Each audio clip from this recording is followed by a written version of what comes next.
One of the reasons that the church is finding it hard to adjust to change is that we haven't given young people enough permission to experiment. And then as they experiment, we need to work with them and give them that theological framework and work together with the generations.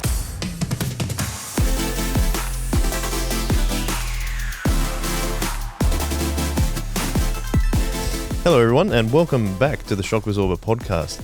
We're doing something a little bit different today, but I am joined as usual by my normal co-hosts. I have Tim sitting with me here on the couches. How are you, mate? Oh, I'm doing very well. I realised I'm in the host seat.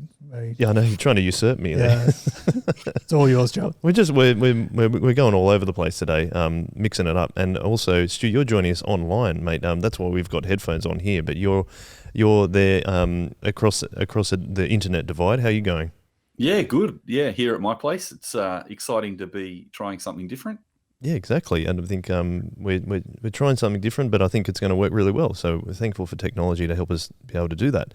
We're going to continue to keep breaking down the four views of youth ministry by Mark Center in relation to intergenerational ministry. And the next one we've got coming up is the Inclusive Congregational approach. But first, Stu, you were going to help us out with a cultural artefact today that kind of applies to what we're talking about. Do you want to let us know about that? Yeah, well, I thought we'd dive into a movie again. We've done a few songs, talked about bands a bit.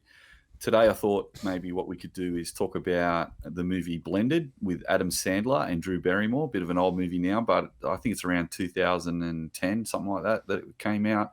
The premise of the movie is two families try and blend together, and Drew and Adam Sandler get together and then they try and bring their kids along. It's just a bit of a funny movie. Some people really hate it. Apparently it's their least liked movie. But the reason I thought it was fun to bring up is I just love Adam Sandler, and I'm probably that generation. One of my favorite movies is Happy Gilmore. I love Wedding Singer, so almost like anything he does after that's cool. So I just love watching him, actually. He's hilarious. But yeah, so that movie is about two families that go on holidays together, and they have all sorts of adventures trying to see if they can get all the kids to get on. And I thought that was kind of relevant for today because we're talking about how do we blend different generations and how do we blend people in church a bit. So if you haven't seen the movie, it'd be good to have a watch and let us know if you think it's no good or not, or if you, like me, think it's all right. Is your love of Adam Sandler, or in particular Wedding Singer, because it's rooted in the 80s, and Stu? Yeah. Well, two of my favorite decades are the 80s and the 90s, and Happy Gilmore came out in the 90s, and The Wedding Singer did as well, but it was about the 80s, and it's hilarious. Yeah, especially references to Van Halen breaking up and things like that. Table 9. Table 9. Table Yeah, 9. They go to a wedding in The Wedding Singer. Yeah. And he's a wedding singer, so he has a breakup himself actually in that movie. And then again, another movie worth watching. But there's this funny scene where he talks about all the people that you kind of have to invite to your wedding, but you don't really want to, and they're all stuck on table 9. And ever since that movie, I tend, when I get invited to a wedding, I tend to get invited to table 9 at people's weddings, and that's been a running joke for many years. Yeah, I'm sure you've been to a few weddings. Yeah, well, Ethan, my son, and Katie are about to get married next year, so if I'm not on table 9, I'll be super disappointed. That'd be funny. You just have to rearrange the table numbers just to make sure you're table 9 when you're on the family. There was a rumor that Ethan was suggesting that maybe they might have every table called table 9. I don't know if he's going to go ahead with that, but I'd be very proud if he did that. 9A, 9B, 9C. Yeah. That's how we do it. All right, let's get into it. The Inclusive Congregational model, Tim. You always give us a great summary to begin with, and you told me that you reread the chapter last night, so you sound like you're the best prepared to tell us what this approach is going to be. Oh yeah, I've been trying to reread the chapters before we come on. I said to Joel just before that I want to do a good service to the authors by representing their views as helpfully as I can, so I'm trying to refresh myself on that. Malin Nell, he puts forward the Inclusive Congregational approach.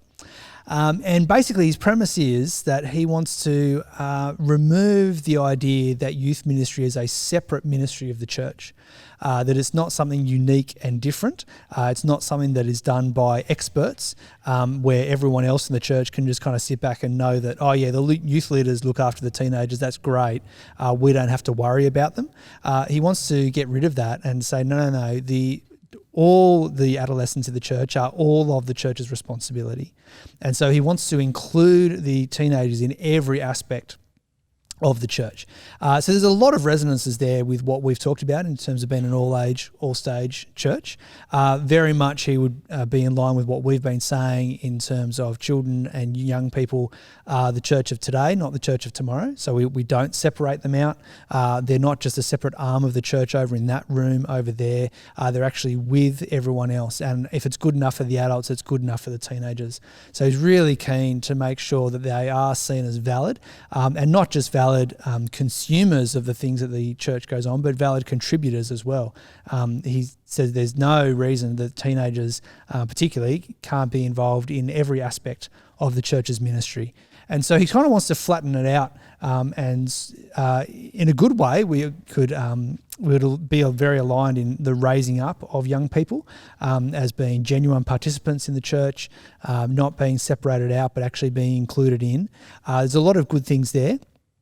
There are some pushbacks as well, but I just thought, that's probably a good place to start, is where we would resonate with Mal and Nell's approach.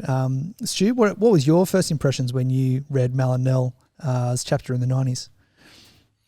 Yeah, when I first read it, I found it refreshing that someone was talking about including different generations in the same gathering, and because I actually, as I remember anyway, I think he was the first person that I'd come across that was thinking in a similar way to us in the 90s that I'd read. So yeah, I devoured that chapter. But as I read it, like you said, there were some points of difference. But the thing that is really cool is the principle that children and youth are the church now, and that we can do things together rather than hive them off into some separate area of the church and making them only the responsibility for youth leaders or kids leaders.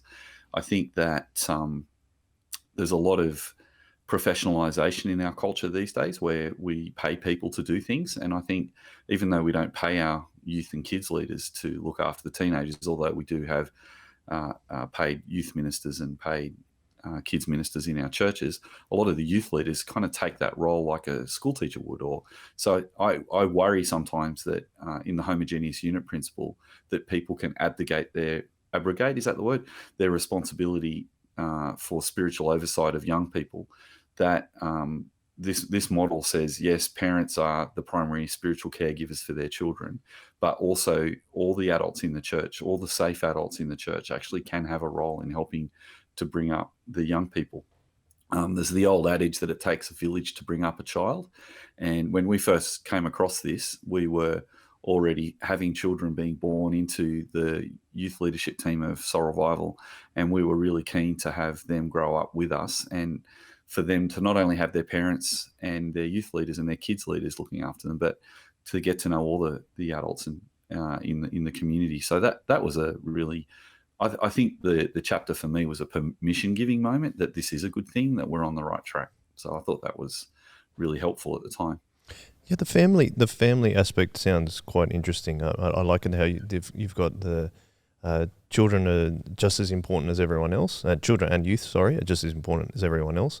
You also have the family aspect, is what I was saying. Sorry, the family aspect of where do we align ourselves, I think, in terms of an intergenerational approach with the family idea of that we can all help raise everyone up and disciple everyone as a family would.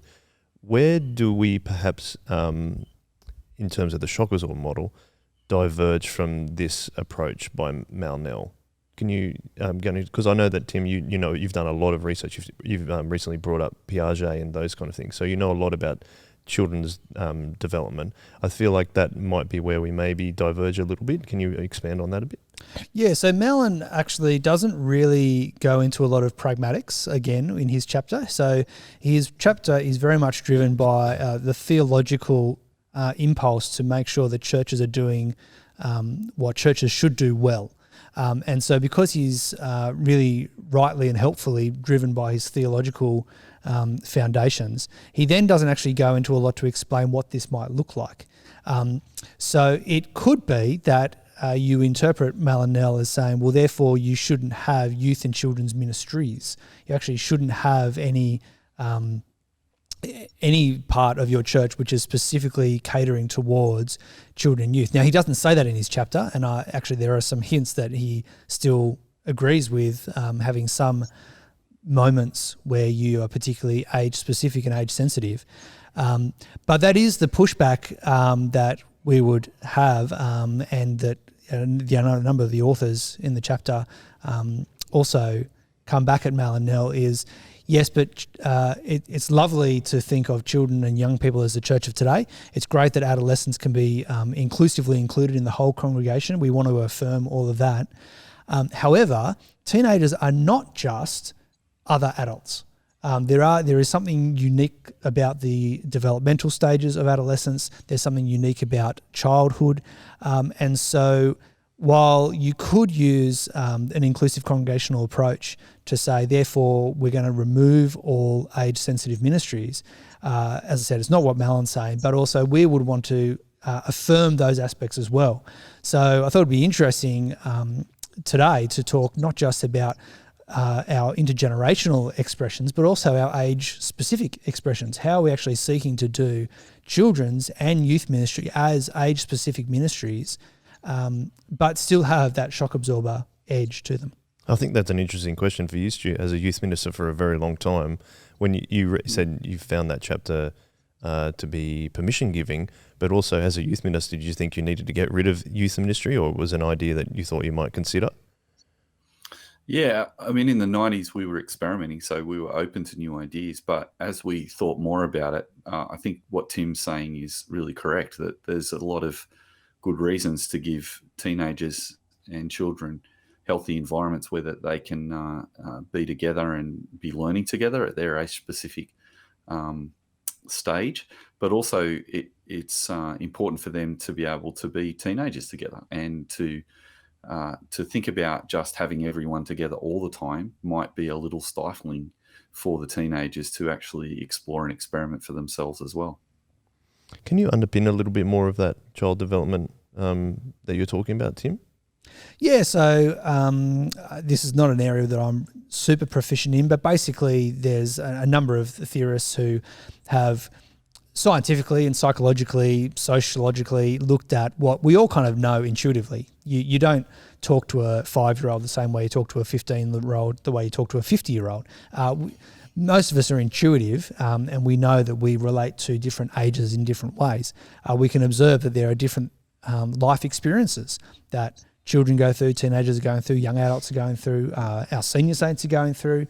There's a guy called Erik Erikson, which is who's mapped out the life stages from sort of birth to death, and sort of the different ways in which people go through different transition moments. So again, there's a lot of scholarship on this, none of which I'm particularly proficient at. But as I said, basically pointing out what we all know intuitively, that there are different stages of life, and there are times where you are going to want to relate to particular ages and stages and demographics in particular ways. Again, it would be possible to think that intergenerationality is only expressed by having everyone together all the time. And what I've observed is that often what that means is we're asking children and teenagers to put up with adult expressions of church. And so we don't actually intentionally catering for children and teenagers, but actually we're just talking as if we're all talking to adults.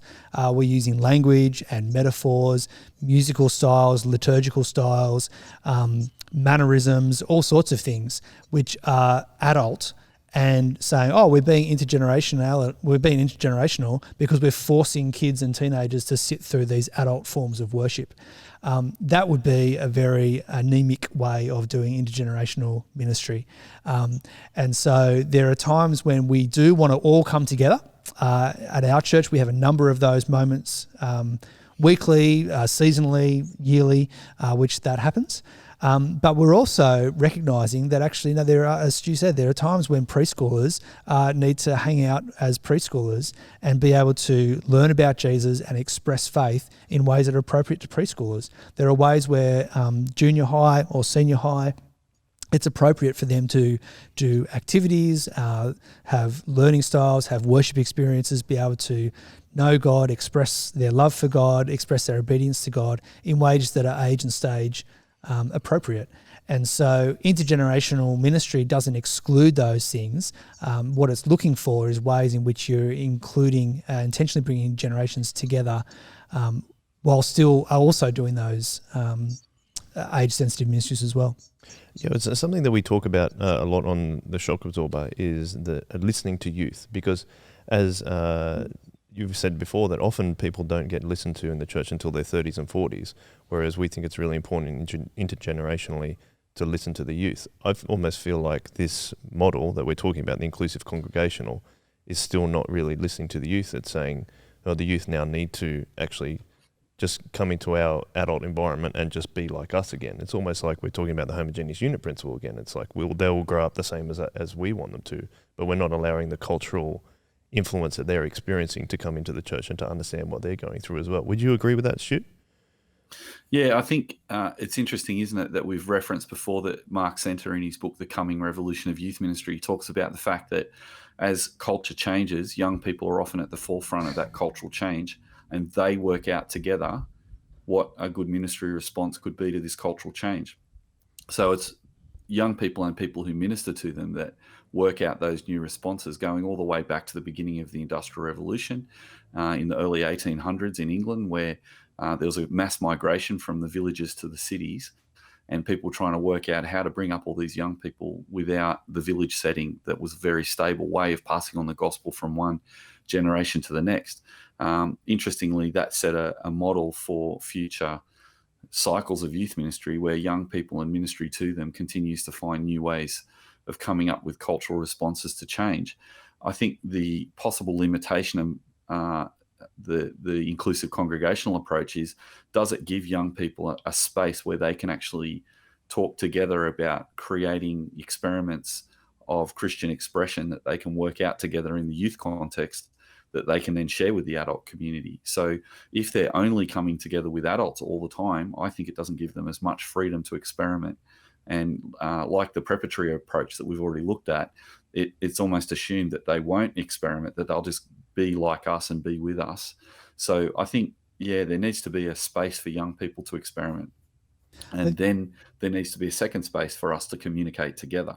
So I think in the shock absorber approach, we haven't seen the space for teenagers as pushing them out of the church and giving them a different space to be ministered to in, but actually to give them a space to minister to in that can then be a reciprocal feedback loop to the adults, where new ideas that come out of the youth ministry that can be experimented in youth ministry can the successful principles that come out of those experiments can be passed on. That's the story of our Soul Revival youth community that then set down a lot of experimental principles that were then used for the Soul Revival Church experiment. So if we hadn't had that 20-year experience in youth ministry, we wouldn't have come up with a lot of the ideas that we've found. We would have just been passing on what I suppose a 90s and a late 80s, early 90s expression of church was to each subsequent generation. One of the reasons that the church is finding it hard to adjust to change is that we haven't given young people enough permission to experiment.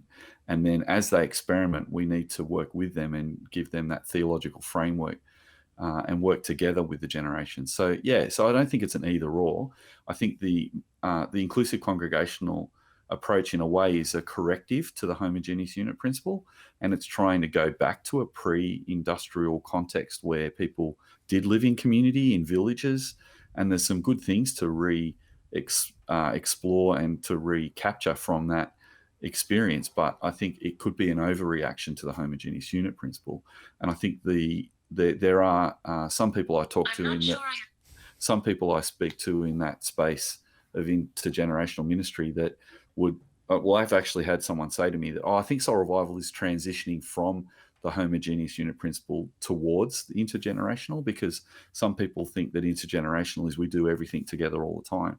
But I'd like to push back on that just a little bit and say, I think that you can do intergenerational ministry well as giving young people spaces to explore being a Christian in their age group as well. Tim, did you want to jump in on that too? Yeah, I was just thinking some of the comments you made there, Stu, that there's a nice distinction between what we looked at last week with Mark Center's strategic approach and Mal and Nell's inclusive congregational approach. Mark Center almost overemphasizes the cultural distinctives and says that they're insurmountable, and so therefore you start a new reality, a new church out of the youth ministry, because the older people and the young people are not going to be able to blend together. They're not going to have the blended family experience. And so therefore the best thing to do is to siphon them off and to start a new reality. And Mark Center said in that chapter that almost every 10 years that they should be budding off a new reality from there that's set, because the cultural and sociological distinctives are so massive that nothing short of a revolution will actually fix that. Mal and Nell is almost way over the other side, where he underplays any of those cultural distinctives. It's almost inconceivable to him that teenagers and old people won't just happily get along with everything they do together in church, and that they therefore putting them all in the same space without addressing those cultural and developmental distinctives. It's almost this kind of utopian idea that wouldn't it be lovely if they all just kind of get along? But yeah, I think one of the things we're trying to say is, yes, those intergenerational discipleship, those intergenerational moments are very, very significant. We want to err towards those things, and we want to be thinking intergenerationally in all of our ministries, including our age-specific ministries. And yet, having those age-specific ministries are also very significant in their own right. I think that was, as to your point, Tim, a perfect example that you were saying, Stu, is that it almost goes back to being in a village, but we no longer live in a village anymore in the cultural expression. So that's where it kind of maybe really comes up against something that doesn't really help it very much. My question was going to be, though, we want to obviously involve children and youth, and we think they are the part of the church right now, not just the future. How do we allow, within an intergenerational ministry, how do we allow children to be children and teenagers to be teenagers at certain times? I'm sure, like, across your different ministries, we've got a lot of examples that you might be able to help people out and understand what we're trying to talk about. So in terms of what we actually do in terms of age-specific ministries? Or some examples that we can give people. Yeah, so in one sense, if you come to one of our weekend gatherings, particularly a Saturday night, Sunday morning or Sunday afternoon, there's 4 services over those 3 time slots. What you'll notice in terms of children's ministry might look very similar to churches who are not being intentionally all age, all stage. So as you arrive, there's always a meal attached. It might be breakfast for the morning ones, dinner for the afternoon ones. But the children are in a separate space. So they're learning in ways that are age-specific, age-sensitive. They're able to learn about Jesus, read the Bible, explore the Bible. They're able to express faith with songs and prayers, acts of service, which are targeted towards their developmental stage. And then the larger those groups are, the more we're able to differentiate again. So some of our children's groups on those time slots are quite small, so everyone's just together. There might be only a small handful of kids, 7 or 8 kids, and some of those gatherings, the kids it's a larger group. It might be 20 to 30, and so we're able to split into preschool or late preschool and lower primary, upper primary, and again you allow that for differentiation in those kind of things. So in that way, there's not a lot of difference you might notice at first glance between those things. But then what happens in each of those spaces is that we don't just have the kids leaders in those groups. There are those who have a particular role as a kids leader, and so they're the ones who are thinking about the curriculum, the programming, any of the songs and the prayers and the craft and activities that might be done with those kids that are age specific. But we also have in those groups what we call chill leaders. Now, chill leaders are people from throughout the congregation, and they're not directly on our kids team. They're not kids leaders, they're chill leaders, and their whole responsibility during those gatherings is to be a friend with kids. And so they come in and they play board games, or they might take the kids out for a game of soccer in the car park, or they might be just in amongst the kids while the kids leader is the one leading the prayer or leading the Bible time, but the chill leader might be there sitting amongst them, helping the kids to find their Bibles. And that what we're trying to do there is we're trying to say what Mal and Nell is saying is that the whole congregation is responsible for the raising of kids at Soul Revival. Every safe adult, the dream is every safe adult at Soul Revival is involving Kids Chill in some way, because we want every safe adult to be involved in the lives of kids. We want the kids to know them. And we want that village feel to actually, when the kids walk in the door, they can recognise all the faces. Oh, that was a person who played Play-Doh with me. Oh, that was a person who helped me find James in the Bible when I couldn't find it. Oh, that's the person who took me out and played soccer. And so they're actually understanding all of these different relationships. So we then are intentionally bringing generations together in order to do that. And so that's one way, particularly of our children's ministry on our Sunday afternoon gatherings, where we're trying to do that balance. There is age-specific ministry, and it's done with an intergenerational lens. It's done with bringing the whole congregation together and saying all of us have this responsibility. We don't abdicate children over to those leaders over there, and therefore we don't have to think about them. Isn't it great that the kids leaders look after kids? We don't have to worry about them now. So no.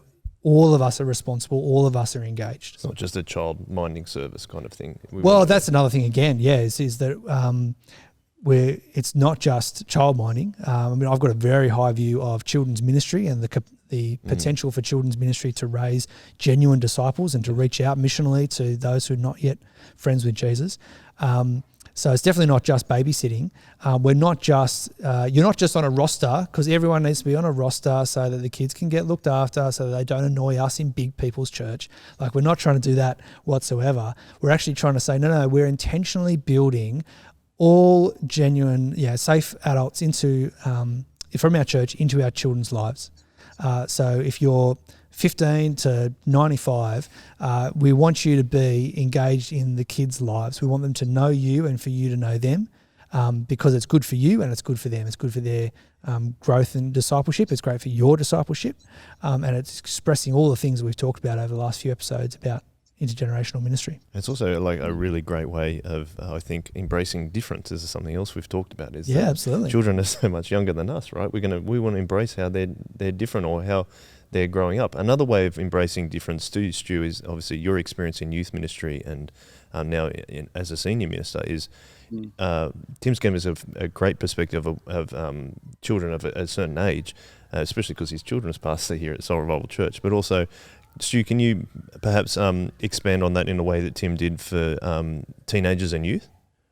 Yeah, and I suppose before I do the teenage thing, just a couple more things I'd love to add about the Kids Chill program. If you're not from our area in Sydney, chill just means chill, relax. It's fairly vernacular in our culture to say chill.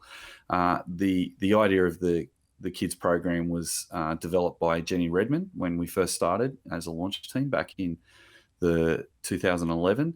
And Jenny's idea with me was, particularly when we first started, we only had 30 people in our church and about 5 children, was how do we do kids ministry well? And how do we liberate ourselves from the idea that we have to do everything within the hour of a church service? So the Kids Chill program has not only the kids teachers teaching kids, but what we originally did on a Saturday night, and the way Saturday nights developed at Soul Revival is we have the kids program before church while parents are having a coffee. And then what that does is when church starts, parents can make a decision whether they want to bring their kids into church or not. If they'd like to, their kids can come into church. But particularly for parents whose kids are a bit busy and they find that it would be great for them to continue to hang out with other kids, on Saturday night, we actually do the Kids Chill program after the kids teaching program. So rather than have the Kids Chill leaders go into the program during the kids teaching time, during church, the idea is, not that it's always been successful, and if you talk to Jenny about it, she and Dan, her husband, have spent many times trying to get this to work, and it's a new way of doing things that's hard for people to get in their heads. But this idea of we've got used to the idea of in intergenerational ministry of children coming into the adult space, but we don't get our head around maybe sometimes the adults can go into the kids space to have that conversation about faith, to learn from them a bit too, and to just develop safe relationships with them. So what we've done is before church, the kids teaching time on Saturday night for half an hour, and then during the service, some of the kids come into church, but a lot of the kids stay in the Kids Chill program that runs through the church service on a Saturday night. And the chill leaders spend time hanging out with them, doing those craft ideas or playing handball or whatever, getting to know them. And not only do we ask the volunteers at church to be a part of that, but also the pastors. So a quick story from me. I remember the first time I did Kids Chill, I had a bunch of young teenagers in year 7, year 6, who were just about to come into high school. And we were just sitting around talking. And one of the young girls, a girl by the name of Anna, said, I'm a bit worried about an exam I've got this week. And it was really cool because we prayed for her. And then the next week when she came into church, as she was coming in, I wasn't on Kids Chill the next week because I do it once a term. But the next week she came in, I said, Anna, how did you go with that exam last week? And she said, thanks for remembering, Stu. That's really cool. Yeah, I did actually all right. And it was great. We prayed because I felt more calm about it. So I think that's a really good example of how that Kids Chill idea, whether it's happening while the teaching program's happening or as we do on Saturday night, it's a separate part of the night for the kids. It's actually a really good way for adults and children to develop safe relationships. And what I'd like to add on that is at Solis, we've thought if we have the formal service for an hour and we have the kids teaching time before that, the whole community comes together for dinner after the kids teaching time, chill, and the service. So after the service, we have dinner on a Saturday night, and that is another opportunity for all of us to be together as a church. And one last thing I'd like to say is that it's quite common for people to be thinking, how can we use children creatively in our church services? And we think that's a good idea, but we have tended not to go for the traditional kids spot or the kids talk in church and bring all the kids in for that, or just have them come in for part of the service and leave, because we think that particularly for a kids teaching spot, while that can be helpful sometimes, even that talk can only hit a certain demographic of a certain age group of kids. So we might be thinking as adults, yes, we're doing intergenerational ministry by having a kids spot in church, but it might be that most of the kids don't get it because it's only the kids in year 3 and 4 that get it, or whatever. So what we've done which we might talk about in a minute too, is say 4 times a year we bring the whole church together for Easter, for Christmas. We have a week away holiday where the kids come into church. We also could do this better, but our idea is that we want kids to read the Bible and to pray in church, and to have chances for the older kids particularly to do that, to have kids maybe present about what they're doing in church as well sometimes. So we do have involvement with children in church, and we have the Kids Chill program where we go into their space. But remember that dinner afterwards is a really good time every week where everyone can get together. And I think I've told the story before, but I remember my mum, Bev Crawshaw, once she got her dinner after church and she was walking to the tables, and young Pippa, a young girl in primary school, was holding a hand and she had her dinner in her other hand. And as they walked past, I thought that was a very cute scene. But also thought it was cute because I heard Pippa say, Auntie Bev, can you come and have dinner with me tonight? Because you're always talking to other people and I want to have a conversation with you myself tonight. And I thought that was really cool. So obviously the Kids Chill program had developed their friendship to a point where, because Bev's a Kids Chill person, and she got to know her enough to then sit down and have dinner with her. And I thought that was terrific. So yeah, it's just creating that space for people to have a conversation about faith. Now, you asked the question about teenagers. The idea of teenagers, before I go into some of the specifics of that, what again Jenny and I experimented with on Friday night was, what if we did the senior primary school group in year 5 and 6 on a Friday night at 4:30 to say 6 o'clock, then have a dinner on Friday night from 6 to 7:30, and then I've got those times wrong, from 6 to 7, and then from 6 to after dinner we could have a service where the kids could stay if their parents were happy for them to, but as the dinner happened, that the teenagers start coming for dinner with their parents and families, and we have even though we have on a Friday night a space for the kids in year 5 and 6, they then get an opportunity to hang out with the teenagers and the adults for dinner. And then what we do is we have a half an hour service on a Friday night before the youth group starts.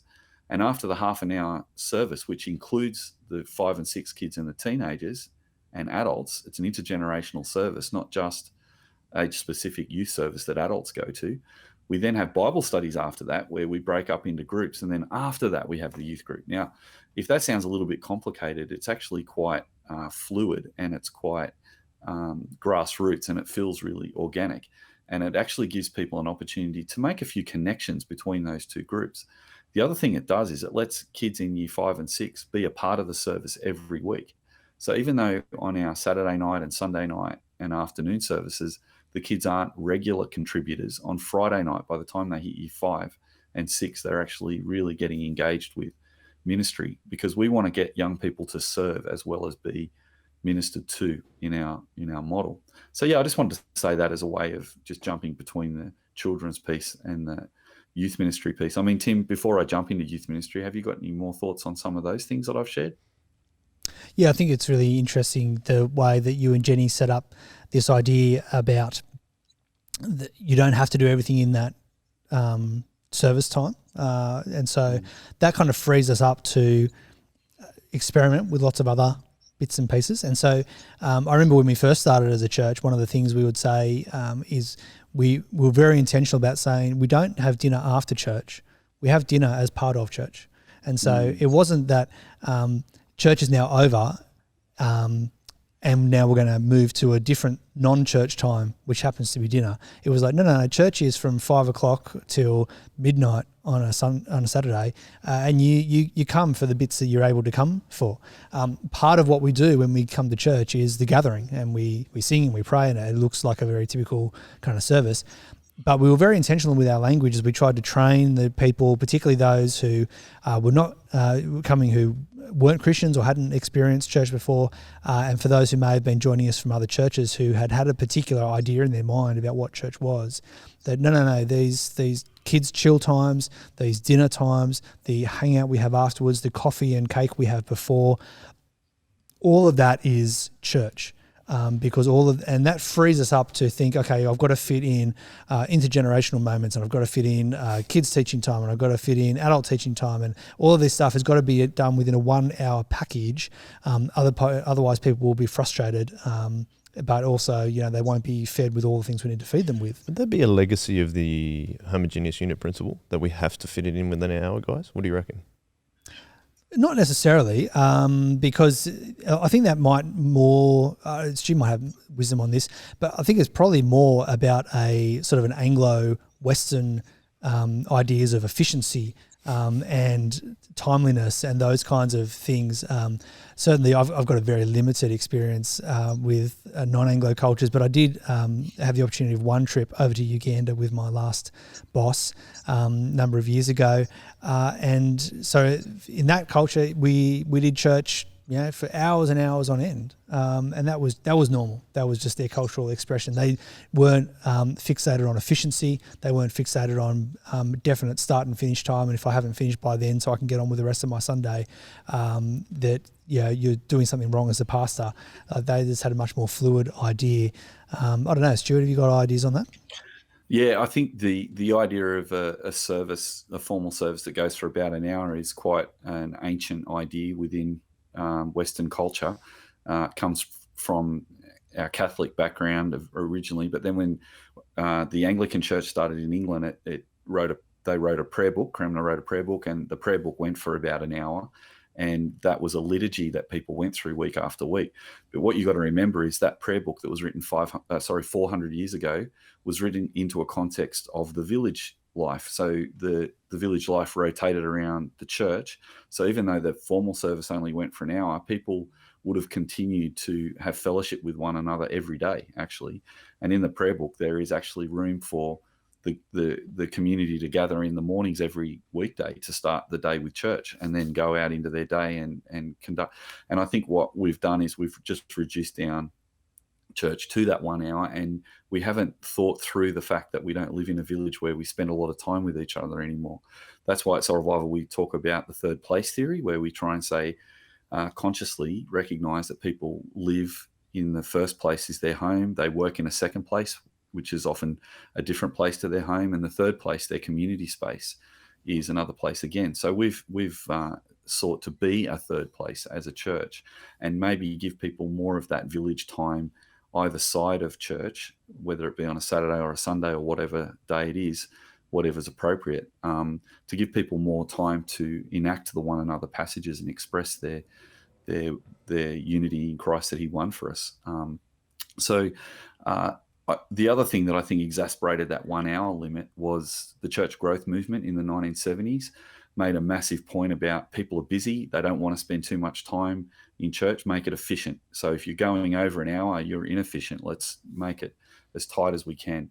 And I think, unfortunately, the side effect of that is people have thought that they can just squeeze church into their regular lifestyles together. But what we've done with Soulies is we say, yeah, come for an hour if that's all you can do. But if you can stay, we're going to hang out with each other and we're going to chill together.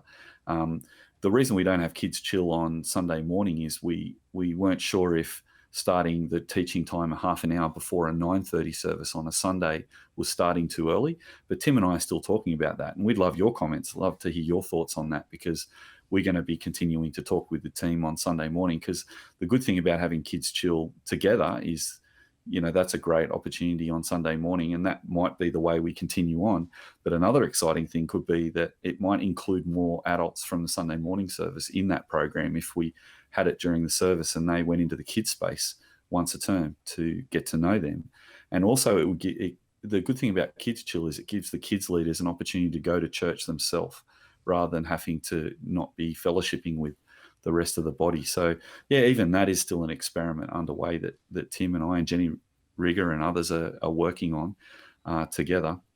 But coming back to the benefits of having that broader time space, they far outweigh some of the cost. I mean, growing up, I remember having a cup of tea and a sandwich after church, or a cup of tea and a biscuit after church on a Sunday morning, and then much of the conversation was about, oh, what are you doing next? Or where are you going next? Rather than spending time together.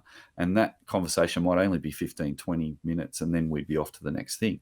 What we're trying to create with Soul Revival is a breakfast before church on Sunday morning, then sets up a really nice relational dynamic that after church, even though we're just having a cup of tea and a biscuit after church, people can sometimes go home at 12, because there's this now understanding that we're coming to be together, not just come for an hour service and then move on. So it does create more opportunity for an intergenerational context if you can create spaces of relationship for people to stay a bit longer. And I love that at those times you're talking about the meal times, is that when we all come together as a village, in a sense, as the children join us for dinner, the teenagers join us for dinner, and then all the adults are all having dinner together too. So I think that's and to eat around a meal, and obviously you learnt, that was one thing you learnt from our Indigenous brothers and sisters, but they're always meeting around a feed, which was really cool. But and also just to bring it back, I know I hijacked your point a little bit before, Tim, but it's the devolving that idea of ourselves having to be limited to an hour, and then broadening it out so we can have that village vibe, but a village or family atmosphere. In your research, have you seen that that helps children's development as they grow up into a church? Yeah, it's a great question, and that's certainly what I want to be exploring as I do further study on this. That's exactly the question I'm asking, is what is it about the corporate nature of the community that comes together at church that actually fuels children's faith development? Because there's certainly a lot of non-religious, non-Christian research that says the importance of other people in building a child's sense of self and their values and their beliefs, and the communities that they are in, the ecology, the relational ecology of the children, if you want to go fancy terms. But the people who are around kids do help fuel them. We know that the most significant other relationships that kids have are the household unit. So those who are within the household have the most significant influence. on children and even teenagers. We often notice in adolescents that they start looking more towards peers than they do towards their parents, but actually there's quite a lot of research that says even as they're doing that, it's the relationship that their parents have with them as they go through that moment that is still really, really significant. So the household always remains the most significant influence, but the congregation is also a really significant influence as well.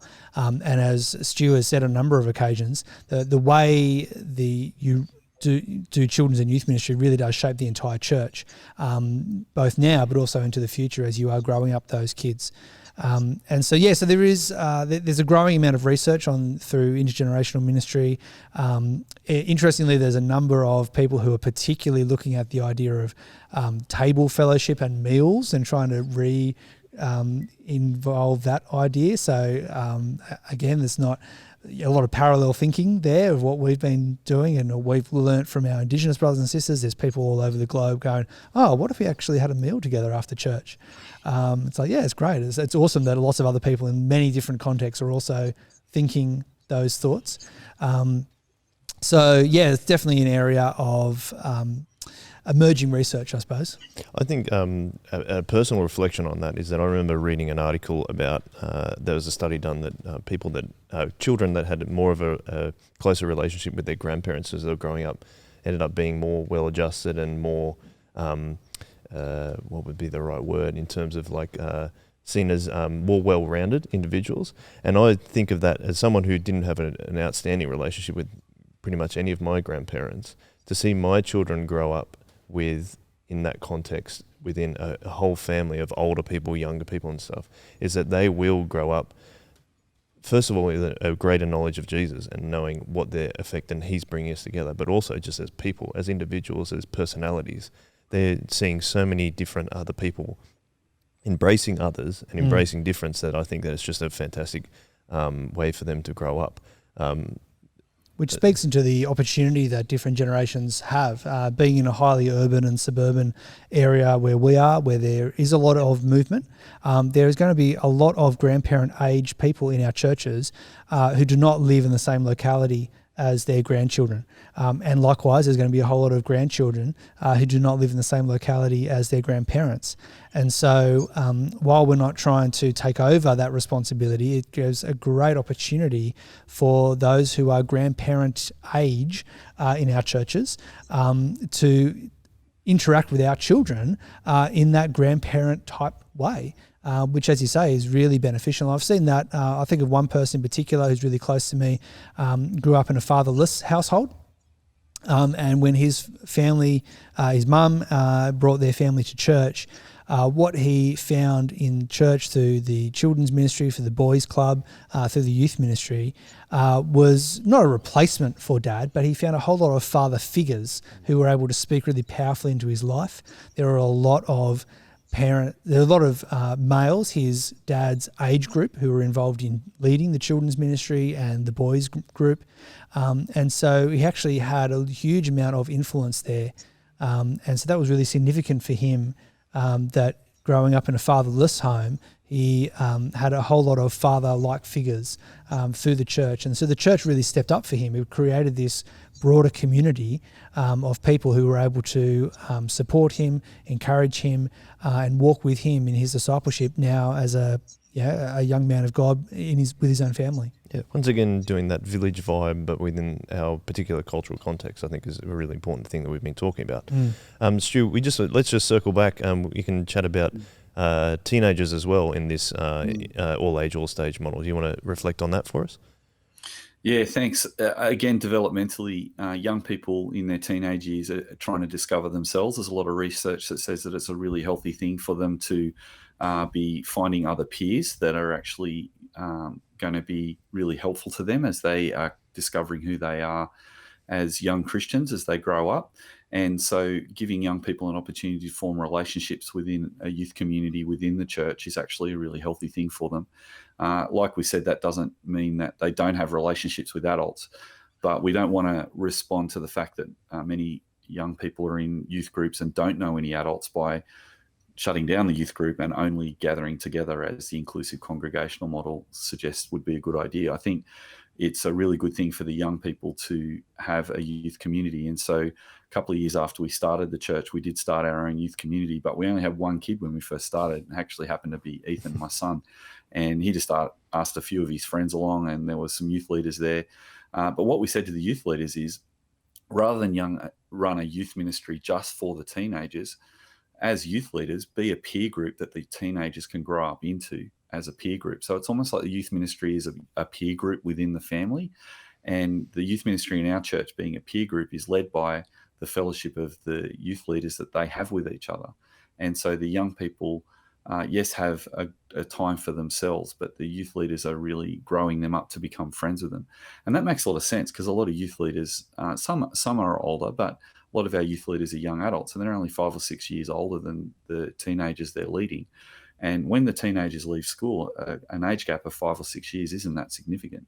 So it actually works really well in our context to see a higher proportion of our young people staying at church because of the deep relationships they make with each other. We have that group meet on a Friday night, but also then when they hit year 10, they get invited to Saturday night after church. We have dinner, but then after that, we have a group called Late Night, where our young adults will hang out. And they actually hang out in safe ways. So kids who are still in senior high school in year 11 and 12 can come along and meet young adults before they leave school, so that they can start being part of a young adult peer group. So we've thought a lot about those transition points. I already mentioned the transition point between year 5 and 6 and high school happens on a Friday night, so that the teenagers embrace the children as they start coming into high school, and then the young adults are embracing the teenagers as they grow up. But I want to make a point that we don't have a very clear kids ministry, youth ministry, young adults ministry. We do, for organisational purposes, have a kids ministry team and a youth and young adults team, but there's not a sense where you leave the youth ministry to join the young adults ministry, or you leave the kids ministry to join the youth ministry. Because we have a servant element to our youth and kids ministry, we think we want to give young people an opportunity to lead. And so we've developed a program under Jenny Rigger called the Light Leader Program that Tim has helped to take on, and is now progressing with our internal training program called Berea, with Karen Sell and with Jen Anderson, some others at our church. What we're doing there is we're saying, what are some spaces we can give teenagers and children an opportunity to serve? And I think that's another area we go a bit beyond the Inclusive Congregational Church model, which says young people participate fully within the gathering for an hour with the adults. In our model, we actually say, we're still developing this element, but we're saying, let's get the year 5 and 6 kids to be buddies for the younger children. And then when they graduate to high school, they can then go back to the Fuse group, which is their year 5 and 6 group, on a Friday night to help lead that. And under Anna Ware, they help to lead that group through junior high school. And when they hit senior high school and they go along to our Saturday night young adult community, like I said, they don't leave the youth ministry. They can stay in the youth ministry on a Friday night during year 11 and 12 to help lead the younger teenagers. So there's this really lovely dynamic of adult leaders and teenage leaders and senior primary leaders all being Christian ministers of the gospel in their contexts. So that's a way for young people to have a voice, and it's also for a way for young people to have a ministry and actually be raised up by us to be part of the ministry team. We're also experimenting with having children and youth come along to our AGMs and our councils to start contributing to our leadership discussions as well. So that just picks up on a point that Tim made, that church is far more than just an hour a week. And if you see it as more than an hour a week, then all of a sudden you can add some of these really exciting new elements to it that can really enrich a young person's life and help them to lead others and to share the faith of Jesus, the gospel rather, with others. Yeah, I think it's, again, I've always said that I love hearing all about this stuff because I totally agree with it. But it's the only kind of church that I've experienced, and I think that there's a lot of ways you can obviously do church, and we just like to do it in our way. But I would love for us to kind of wrap it up. What did we take from the inclusive congregational model that was important? Would you say, and I'd love to hear your final wrap-up points on that.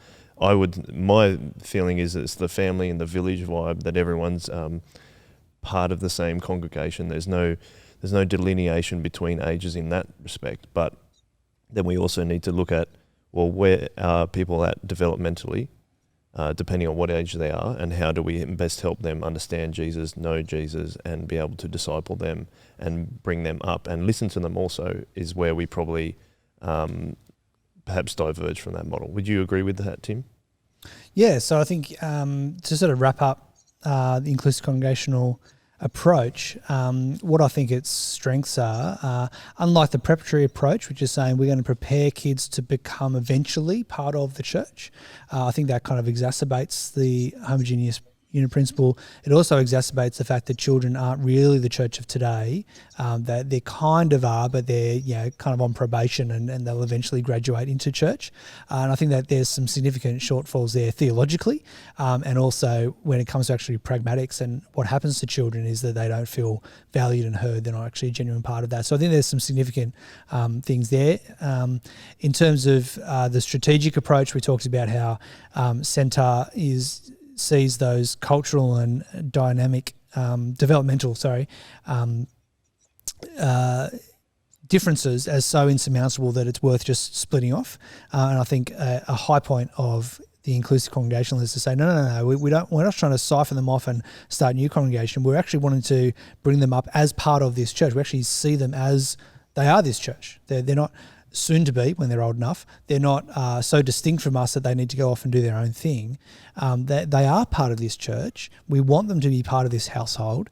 But as we've talked about, it's the not quite recognising or not allowing for those distinctives, which I think is where it falls short, certainly in this chapter. I know Mal Nell has written other stuff and later documents that are probably worth digging into at another point.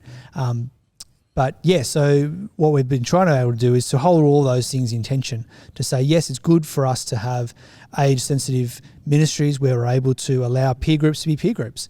Just like it might be really good for all the dads of the church to hang out and resonate in the solidarity of being a dad. Like, that's a good thing to be able to do.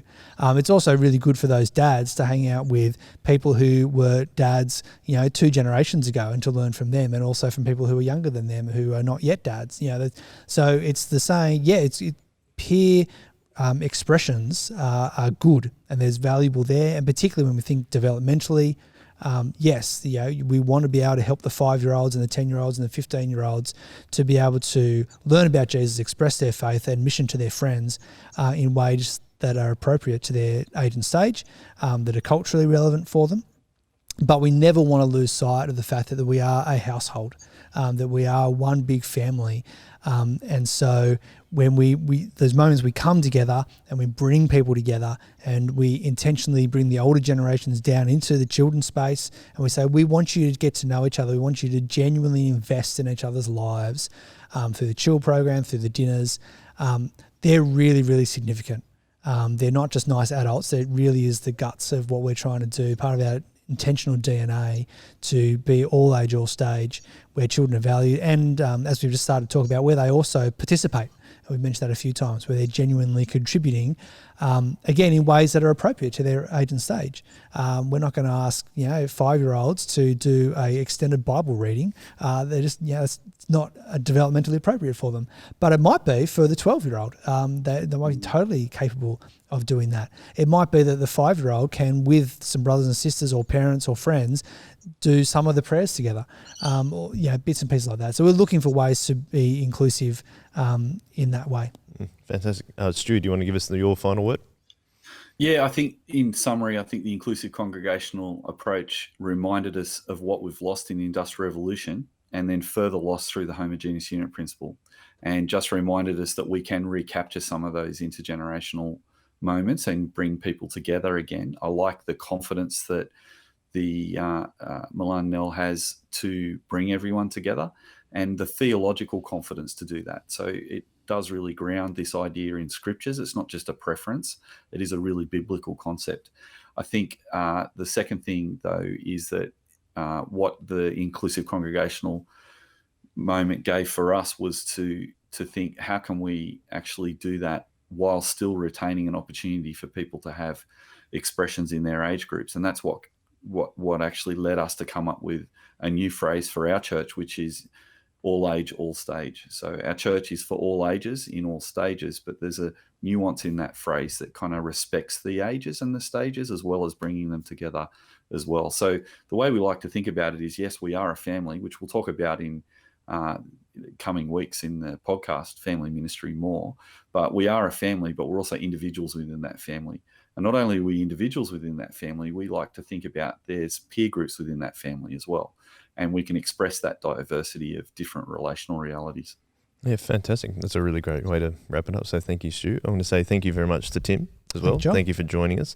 Guys, thank you also for listening. We really appreciate you paying attention to what we've been saying. And if you have anything you want to contribute to it, you can either jump on our Discord server, which will be in the show notes, or you can email me at joel@shockabsorber.com.au and we can continue the conversation there. If you are interested in more of the content we're putting out at Soul Revival Church, you can have a look on our YouTube channel, where we're doing some digital gatherings right now, because that's the only way we can meet as a church service. But we're also doing a podcast called The Chip Lunch, which is where we're talking to different people within our church about growing up as a Christian and their experience of doing that. That is on YouTube or on your favorite podcast app, so check that out. And we also have a Shock Absorber conference coming up later this year, so we'll be bringing you more information about that. So get keen for that, because we're excited about that as well. And also I want to say thanks to Dave, our producer, who's been working on the cans for us for the last few weeks, and he's helping us edit. So we appreciate you as well, man. So thank you very much. But to wrap it up, I think we can all do, as usual, one way. One way. Thank you.